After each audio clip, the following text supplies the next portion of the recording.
नमस्कार, मी reiki grandmaster Aditya Kulkarni ह्या व्हिडिओमध्ये तुमचं सगळ्यांचं मनापासून स्वागत करतो।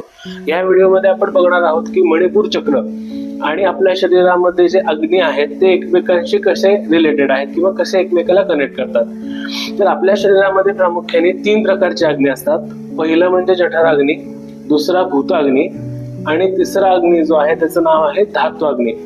याच्यापैकी जो जठर अग्नी आहे तो काय करतो, तर आपण जे काही अन्न ग्रहण करतो त्याचं विघटन करायचं काम हा अग्नी करत असतो।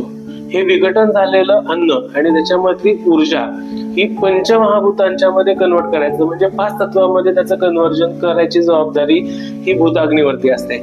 आणि ही जी काही ऊर्जा डिस्ट्रीब्यूट होते ती ऊर्जा आपल्या शरीरामध्ये असणारा प्रत्येक अवयव, प्रत्येक सेल, प्रत्येक धमनी आणि प्रत्येक हाड याच्यापर्यंत ती ऊर्जा डिस्ट्रीब्यूट करायचं काम हे धातू अग्नीचं असतं। या 3 अग्नींच्या पैकी कुठलाही एक अग्नी जर का त्याची इंटेन्सिटी किंवा त्याच्या कामामध्ये डिस्टॉर्शन आलं तर त्याचा परिणाम हा थेट तुमच्या मणिपूर चक्रावरती होतो।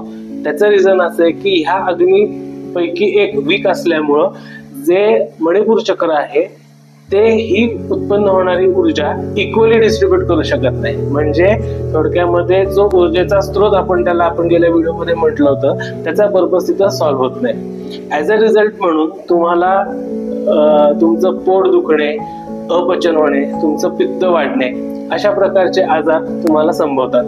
हे जर का इनबॅलन्स तुम्हाला टाळायचा असेल तर सगळ्यात आधी तुम्हाला तुमचा आहारामध्ये बदल करायला पाहिजे। तुमचा आहार हा वेळच्या वेळेला आणि हलका असला पाहिजे। तर या व्हिडिओमध्ये आपण बघितलं की शरीरामध्ये आपले अग्नी आणि मणिपूर चक्र हे कसे एकमेकांशी संलग्न काम करतात। आता आपण भेटूयात पुढच्या व्हिडिओमध्ये। तोपर्यंत हा व्हिडिओ तुम्ही जर का युट्यूबला बघत असाल तर माझा चॅनल सबस्क्राईब करा, बेल आयकॉन प्रेस करा। हा व्हिडिओ जर का तुम्हाला फेसबुक वरती किंवा इंस्टाग्राम वरती बघत असाल तर पेज लाईक करा, शेअर करा। आपण भेटूया पुढच्या व्हिडिओमध्ये। तोपर्यंत मस्त खा, स्वस्त राहा। नमस्कार।